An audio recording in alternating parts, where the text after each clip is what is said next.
Ang pinakaiba niya lang naman sa original na pares, malabnaw siya. Tapos, meron siyang kasamang tokwa, yan, itlog. Kumbaga, maraming version din. May iba nagsasabi para siyang kamto. Kasi meron ditong sikat sa Pasay yung kinakainan dati ng mga matatanda, mga chewing ko pa, yung mabuhay, saka yung Harlem. So, doon makakakain ka ng kamto. Parang naisip ko, bakit hindi ko lagyan ng twist na pagsamahin ko yung pares saka yung kamto. Kaya parang ngayon medyo nagugulong pa rin minsan yung iba na hindi sanay na ano ba talaga to, pares o kamto. Sa akin, para siyang combination ng dalawang. Karamihan sa mga paresan dito sa amin ngayon, malapot. Yung sa akin, walang cornstarch o harina. Ano lang talaga, yung sabaw, yung pinakuluan talaga, yung broth talaga ng baka, tapos titimplahan mo lang siya. Dito kasi sa amin, karamihan ng mga tao na naghahanap din, actually, binubuksan pa yung kaldero para lang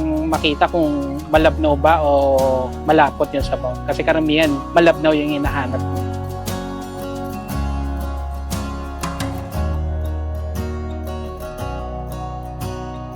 Yung rice naman, yung typical pa rin na sinangag na rice na may konting twist lang din talaga. May konting dagdag pampalasa. Nagdagdag din pala kami ng tapang kabayo na isa rin yun sa mga hinahanap-hanap na din ngayon. Yung typical lang na parang tapa ng baka na syempre pinakukula, pinalalambot muna. Tapos pag napalambot na, normal lang, nalalagyan mo ng luya para mawala yung lansa, bawang, paminta. Then pag lumambot na siya, saka ko na ihahalo yung marinade. Ang pinakapares talaga dun sa tapang kabayo natin is yung homemade na suka din. Gawa ng tatay ko. Nilagyan lang siya ng mga bawang, sibuyas, sili. Saktong-sakto yung sausawan namin na suka dun sa tapang kabayo natin. Kasi yung tapang kabayo namin, medyo maalat. Hindi naman totaling maalat. Hindi katulad ng ibang tapa na manamis-namis. Yung sa amin, medyo maalat. Tapos pag sinama mo yung sausawan na suka, nagmamatch.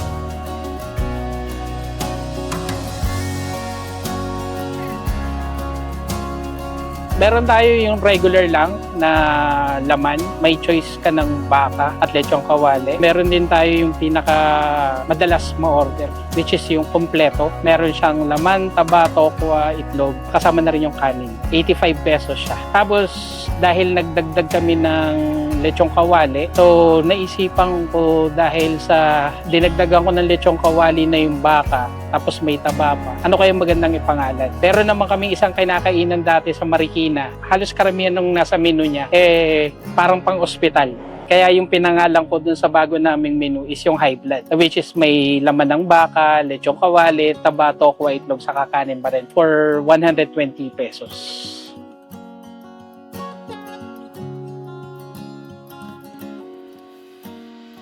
Maaasahan ng mga regular na customers at magiging customers pa namin na mananatili yung consistency, yung timpla ng sabaw. Hindi siya yung pag kumain ka, uy, masarap, susunod, matabang. Uy, susunod, maalat. Kung ano yung natikman mo nung unang kumain ka, pag bumalik ka, ganun pa rin. Ganun din sa tapa. Sa lechong kawali naman, ganun din naman. Yung serving namin, hindi rin nagbabago. Maraming nagko-comment nga na ang dami ng serving namin kumpara sa iba. Ang katwiran ko lang is, kasi yung presyo, inaayong ko lang dun sa serving.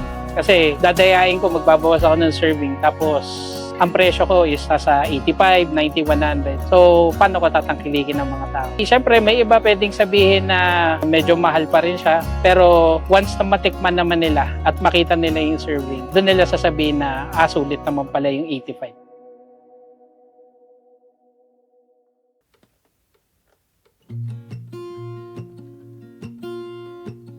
Ako nga pala si Gerald. Ako yung owner nitong Pares ni Ulo. Nagbukas kami last year, August. And tuloy-tuloy hanggang sa ngayon nag-ooperate pa rin kami kahit na dito na sa maliit na pwesto sa labas ng bahay namin. Sa ngayon kasi, although wala kaming binabayaran na upa, pero pinahiram lang sa amin yung pwesto dahil hindi ko pa afford na mag-rent ng isang magandang pwesto. Hopefully, makahanap kami ng pwesto na yung mas maayos kesa dito para at least kahit na sabihin mong umuulan, yung mga customers makakakain sila ng maayos.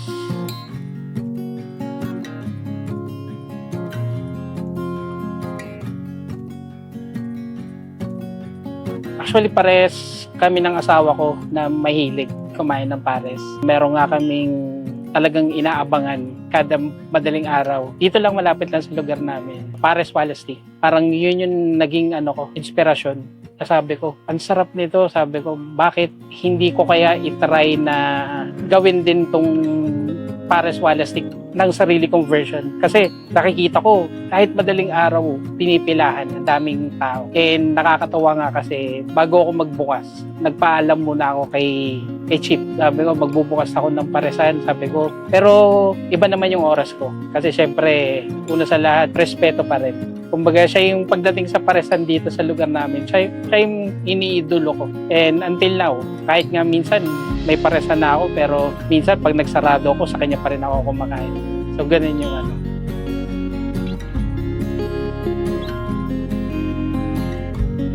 Hindi siya madali. Mahirap siya. Mahirap. Kala ko nung una, dahil sa gusto ko yung pagluluto, puro sarap lang. Mag-e-enjoy lang ako, pero hindi pala. Kasi may experience mo, mapapagod ka. Minsan, napapaisip ka. Minsan, hindi naman kasi araw-araw Pasko. Minsan, parang hindi masyado tinatao. Pero naman na araw na talagang nauubusan na kami. May mga dumadating pa. So, hindi siya madali, pero worth it naman. Kasi kahit sabihin mong nagpakapagod ka, pero yung minsan kahit sabihin mo hindi ganun kadami yung kumain, pero yung makita mo yung mga ngiti, yung mukha ng mga tao na satisfied sila pagkatapos nilang kumain, doon pa lang, solve na ako. And since nagsisimula pa lang din naman ako, bago lang din naman ako sa pagninegosyong ganito, kailangan may mahabang patience ka lang. Kasi kung hindi mahaba pasensya mo, so mangyari, papagod ka, mananawa ka, hindi ka magtitinda. Pag napapagod ako, iniisip ko lang yung mga anak ko. Kasi wala na nag-quit na ako sa corporate. So sabi ko, dito na ako. So dito na ako kumukuha ng pangkain ng pamilya ko araw-araw, yung mga pambayad ng bills. Maganda naman dahil kahit papano, may napagkukuha. Kaya itutuloy-tuloy ko lang.